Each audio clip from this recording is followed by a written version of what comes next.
भाद्रपद मास के कृष्ण पक्ष की एकादशी तिथि को अजा एकादशी कहा जाता है।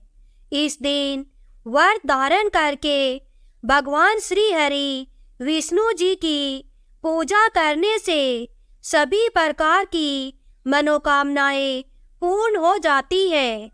इस दिन भगवान श्री हरि विष्णु जी के साथ माता लक्ष्मी की भी विधि विधान से पूजा करने से घर में सुख समृद्धि संपदा बनी रहती है और जाने अनजाने में किए गए समस्त प्रकार के पापों से मुक्ति मिल जाती है। ऐसा माना जाता है कि एकादशी के दिन भगवान श्री हरि विष्णु जी और माता लक्ष्मी की संयुक्त रूप से पूजा करने से सभी प्रकार के भौतिक सुखों की प्राप्ति हो जाती है।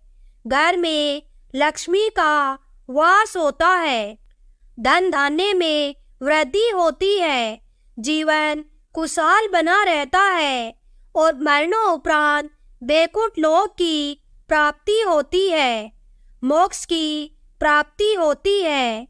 इसलिए एकादशी का व्रत करना अत्यंत श्रेष्ठ है। मान लीजिए आप किसी कारणवश एकादशी का व्रत नहीं भी कर पाते हैं, तो भी आज के दिन आपको विधि विधान से भगवान श्री हरि विष्णु जी और माता लक्ष्मी की आराधना अवश्य करनी चाहिए। तो आइए जान लेते हैं भाद्रपद मास के कृष्ण पक्ष की एकादशी तिथि को अजा एकादशी भी कहते हैं।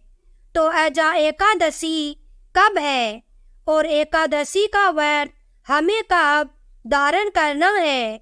द्वादशी तिथि कब प्रारंभ हो रही है और कब समाप्त हो रही है और पारण करने का शुभ मुहूर्त क्या होगा? अजा एकादशी का महत्व क्या है? पूजा विधि क्या है? उससे पहले जल्दी से कमेंट बॉक्स में श्री हरि विष्णु जी और माँ लक्ष्मी लिख दीजिए। हमारे लिए यह बहुत महत्वपूर्ण होता है। यही एकमात्र जरिया है जिनसे हमें पता लगता है कि आपको हमारी वीडियो अच्छी लगी या नहीं। सनातन धर्म में अजा एकादशी का बहुत अधिक महत्व माना जाता है। ऐसा कहते हैं कि इस व्रत को धारण करने से भगवान श्री हरि विष्णु जी प्रसन्न हो जाते हैं और हर व्रत को धारण करने से अश्वमेध यज्ञ के समान पुण्य फल की प्राप्ति होती है।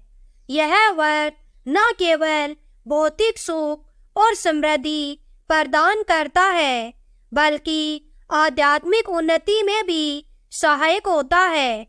आइए अब जानते हैं कि अजा एकादशी की तिथि कब प्रारंभ हो रही है, कब समाप्त हो रही है और व्रत हमें कब धारण करना है। तो एकादशी की तिथि प्रारंभ हो रही है 29 अगस्त को, यानी कि बृहस्पतिवार के दिन देर रात्रि 1:19 पर और समाप्त होगी अगले दिन यानी कि 30 अगस्त को शुक्रवार के दिन देर रात्रि 1:37 पर। तो सूर्योदय तिथि के अनुसार अजा एकादशी का व्रत रखा जाएगा 29 अगस्त 2024 को रखा जाएगा। तो 28 अगस्त को आप दशमी तिथि के नियम का पालन करेंगे, जैसे कि शुद्ध और सात्विक भोजन आपको लेना है, ब्रह्मचर्य का पूर्ण रूप से पालन करना है और भूमि पर शयन करना है। तुलसी के पत्ते एक दिन पहले ही तोड़ ले, क्योंकि एकादशी को नहीं तोड़े जाते। इसलिए आप दशमी तिथि के दिन ही तुलसी के पत्ते भी तोड़ लीजिए। फिर एकादशी के दिन आपको ब्रह्म मुहूर्त में उठना है। उठकर नित्य कर्मों से निर्वित हो जाइए। गंगा जल मिश्रित जल से आपको स्नान करना है और फिर शुद्ध वस्त्र धारण करके सूर्य देव को जल देने के बाद विधि विधान से भगवान श्री हरि विष्णु जी की पूजा आराधना करनी है। अपने व्रत का संकल्प लेना है। दिन भर भगवान श्री विष्णु जी के नाम के मंत्र का स्मरण करते रहना है और फिर शाम के समय विधि विधान से भगवान श्री विष्णु जी की पूजा करनी है।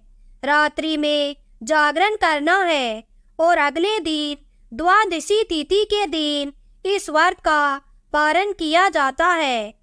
तो द्वादशी तिथि प्रारंभ हो रही है 30 अगस्त 2024 को प्रातःकाल 1:37 पर और द्वादशी तिथि समाप्त होने का समय है 31 अगस्त को प्रातःकाल 2:25 पर।